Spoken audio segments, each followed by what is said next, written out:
नमस्कार मित्रों, स्वागत है आध्यात्मिक रूहानियत और एक फिर नई विचारधारा के साथ। सुख और दुख। हे मित्रों, आज के इस शीर्षक पर चर्चा करते हैं। कहते हैं कि भगवान श्री कृष्ण और भगवान श्री रामचंद्र जी ने भी सहा है पृथ्वी पर दुख। बिना दुख के सुख के का पता क्या चले।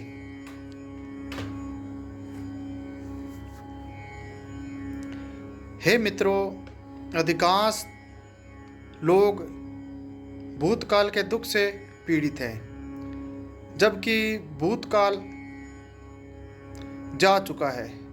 वे उससे सबक लेने की बजाय बीते काल के दुखड़े को लेकर ही रोते रहते हैं, जिससे वर्तमान समय की शक्ति को वह छीन कर भविष्य बिगाड़ लेते हैं।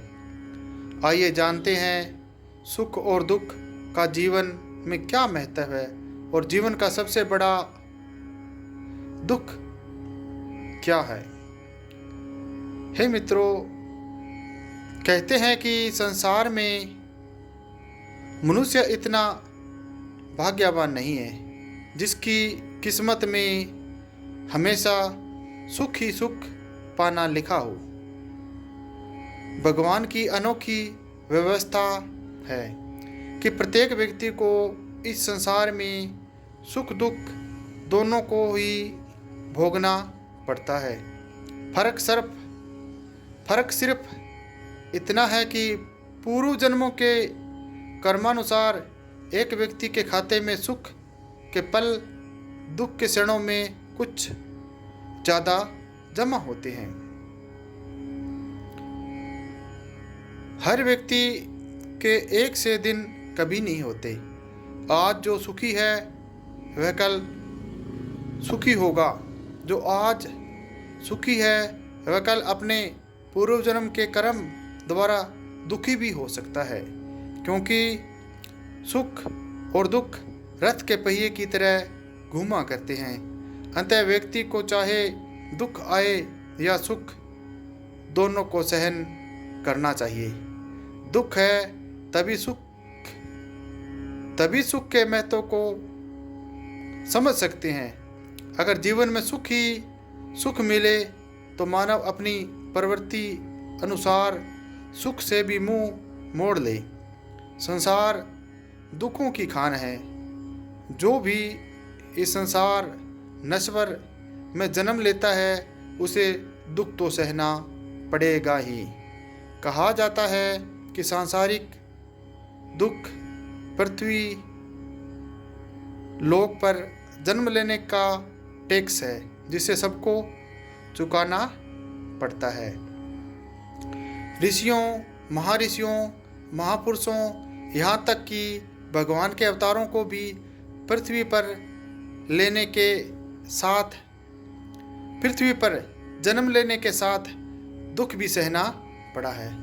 श्री कृष्ण जी का जन्म जेल की काल कोठरी में हुआ था। भगवान श्री रामचंद्र जी को 14 वर्षों का वनवास भोगना पड़ा। प्रभु ईसा मसीह को जिंदा सूली पर लटकाया गया। तुलसीदास को बचपन में कष्टों का सामना करना पड़ा।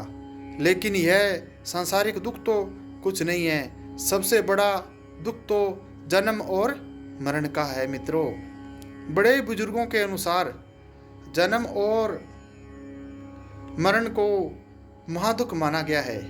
पहले तो जन्म ही नहीं होना चाहिए, और जन्म हो गया है तो मरण नहीं होना चाहिए।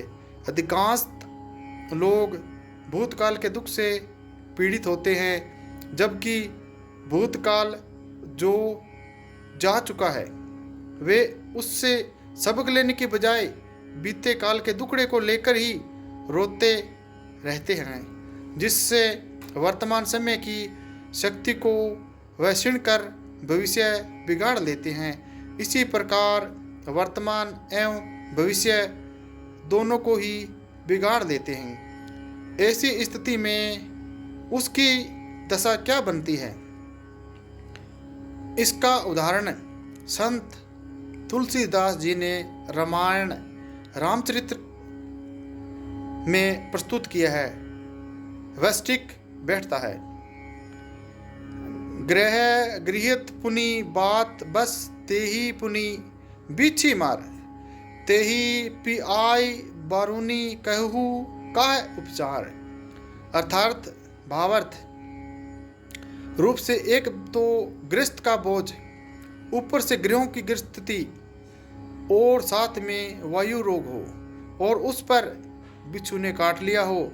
ऐसी परिस्थिति में किसी की सलाह पर उसे मदिरापान करा दिया जाए तो ऐसी स्थिति गंभीर और भी हो सकती है। उपचार तो क्या, देखा जाए तो सुख और दुख की तात्विक परिभाषा बहुत जटिल है, क्योंकि दोनों सापेक्ष हैं। प्रत्येक मनुष्य की सुख और दुख की अनुभूति भी सापेक्ष है। एक गरीब मजदूर थक हार कर कंकड़ों पर भी गहरी नींद सो जाता है, नींद का सुख प्राप्त कर लेता है। दूसरी तरफ अमीर सेठ जी को नरम नरम गुदगुदे गद्दे पर भी खटमल के खटाने पर चैन की नींद नहीं आती। कुछ लोग इच्छाओं की पूर्ति को ही सुख का दर्जा देते हैं। कुछ के लिए तृष्णा एवं वासनाओं की पूर्ति ही जीवन का सुख है। कुछ लोग इंद्रियों के सहयोग से प्राप्त होने वाले सुख को प्रदान करते हैं। साधारण व्यक्ति सांसारिक सुख पाकर प्रसन्न होता है, लेकिन एक योगी सांसारिक सुख की अनुभूति को तुच्छ मानता है। भौतिक जगत में दुख तो सभी को भोगना पड़ता है, चाहे कोई सांसारिक व्यक्ति या कोई संत महापुरुष। हे मित्रों, इस धरती पर अवतार या जन्म लेना दुखों की खान है। सुख कम है, दुख ज़्यादा है। हे मित्रों, अपने आप को सुखी रखना है तो ईश्वर की शरण में जाएं और ज्ञान मार्ग, भक्ति मार्ग को अपनाएं। वो ही हमें नाना प्रकार की वासनाओं से और कुंठाओं से और विकारों से तृप्त कर सकती हैं और हमें आनंद की अनुभूति दे सकते हैं। हे मित्रों, घोर कलयुग, महाकलयुग के आज के इस दौर में अपने आप को सुखी रख पाना बहुत कठिन मार्ग है, बहुत कठिन काम है।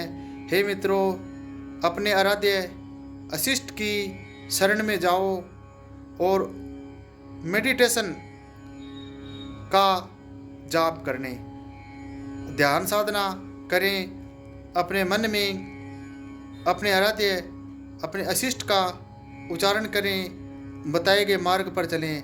आध्यात्मिक जो भी ग्रंथ है, जो भी पुस्तक है, उसमें बताए गए मार्ग का अनुसरण करें और भक्ति करें।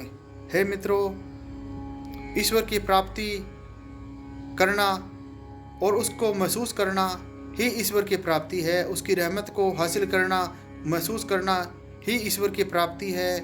हमें ध्यान साधना करनी चाहिए। देवी देव ऐसे अनेक उदाहरण हैं जिनसे हमें यह महसूस होता है कि समय समय पर दुख और नाना प्रकार के कुंठा संसार की विचारधारा से ग्रस्त हुए, जिन्हें भी प्रताड़ना का सामना करना पड़ा। तो आज के मानव की तो बात ही क्या है। हे मित्रों, हमें अपने ईश्वर अल्लाह, राम, वाहिगुरु का ध्यान धरना चाहिए, बिना किसी पाखंड के, बिना किसी ढोंग के, बिना किसी आडंबर के। अंततः एक बात बाबा तुलसीदास जी ने रामायण में लिखी है, उस बात को हमें अपने ध्यान में रखना है, तो हम अपने आप को सुखी कर सकते हैं। वो ये है,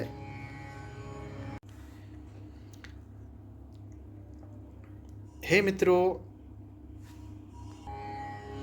बाबा तुलसीदास जी ने भी अपने भक्ति भाव, अपने आराध्य श्री राम जी के शरण में यह बात कही, और उन्होंने अपनी जायज मांग अपने अशिष्ट श्री राम जी से मांगी। उस पर थोड़ी चर्चा करते हैं।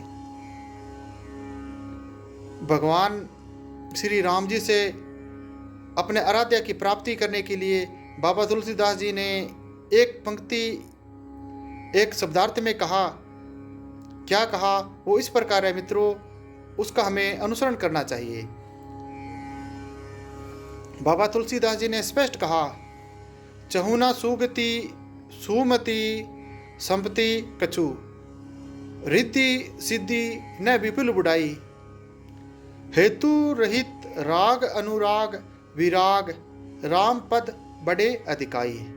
हे दाता, हे श्री राम, चहुना सुगति सुमति, मुझे कोई अच्छी गति नहीं चाहिए, न कोई सुमति चाहिए, न कोई मुझे अच्छी अकल चाहिए, न कोई बुद्धि चाहिए। चहुना सुगति सुमति संपत्ति कछु, न मुझे कोई संपत्ति चाहिए, न गति चाहिए, न कोई रिद्धि चाहिए, न कोई सिद्धि चाहिए। चहुना सुगति सुमति संपत्ति कछु, रिद्धि सिद्धि न विपुल बढ़ाई, न कोई रिद्धि चाहिए, न सिद्धि चाहिए, न मुझे कोई मेरी बढ़ाई चाहिए, ना मुझे मेरी कोई प्रशंसा चाहिए।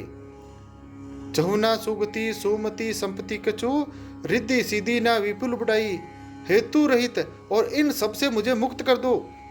राग अनुराग विराग, राग अनुराग और विराग, राग जो भी मैं गुनगुनाऊं, बोलूं, कहूं, वो आपके नाम का हो, आपके शरण में हो, आपको अच्छा लगे वो हो। राग अनुराग विराग, अनुराग मतलब कोई नया भाव मेरे हृदय में पैदा हो, कोई विचारधारा आए तो वो भी आपके नाम की ही आए। राग अनुराग विराग, और कभी मैं दुखी हो जाऊं और कभी पीड़ित हो जाऊं, अपने आप को द्विलित घोषित करूं या दुखी परेशान हूं, तो भी मैं आपको ही दुलारूं, आपका ही विराग मेरे हृदय के अंदर आए। हे राम जी, आपके प्यार का विराग ही मेरे अंदर आए। राग अनुराग विराग, राम पद बड़े दिखाई। हे दाता, आप जी के प्यार की विराग मेरे अंदर आता रहे और राम पद बड़े दिखाई। दाता, हे राम जी, हे दाता जी, मुझे और मेरे हृदय में राम पद बड़े दिखाई। मेरे हृदय में हमेशा एक ही विचार आए कि आपकी भक्ति मेरे हृदय में हमेशा बढ़े, आपके चरणों की भक्ति बढ़े, आपके दर्शन दीदार की भक्ति बढ़े, ऐसी विचारधारा हो। हे राम, मुझ पर कृपा करो। ठीक है मित्रों, इस दोहे से, इस विचारधारा से हमें समझना चाहिए कि संसार दुखों की खान है, संसार में दुख ही दुख है। बाबा तुलसीदास जी ने भी संसार से मुंह मोड़ा। उन्होंने भी कहा कि संसार में मुझे कोई भी रिद्धि सिद्धि नहीं चाहिए, कोई भी सुख नहीं चाहिए, कोई विराग नहीं चाहिए, न कोई अनुराग चाहिए, न कोई विराग चाहिए। सिर्फ मुझे क्या चाहिए? राम पद बड़े अधिकाई, मेरी भक्ति राम जी के चरणों में ज़्यादा से ज़्यादा बढ़े। हे मित्रों, आज के इस घोर कलयुग में हमें राम जी की शरण में जाना है, राम की भक्ति करनी है, राम को याद करना है। और भगवान है वो सिर्फ एक है, जिसके नाम भिन्न भिन्न हैं। किसी भी धर्म में, किसी भी मजहब में ईश्वर के अलग अलग भांति भांति नाम रख दिए गए, परंतु वो सुप्रीम पावर एक था, एक है, एक ही रहेगा। धन्यवाद मित्रों। इस मातलोक पर सबको ही दुख है, सुखी वही है जो राम शरण में है। ठीक है मित्रों, धन्यवाद। आज का विचार, आज की बात आप जी को अच्छी लगी हो तो चैनल लाइक सब्सक्राइब करें। आपकी मर्जी। धन्यवाद।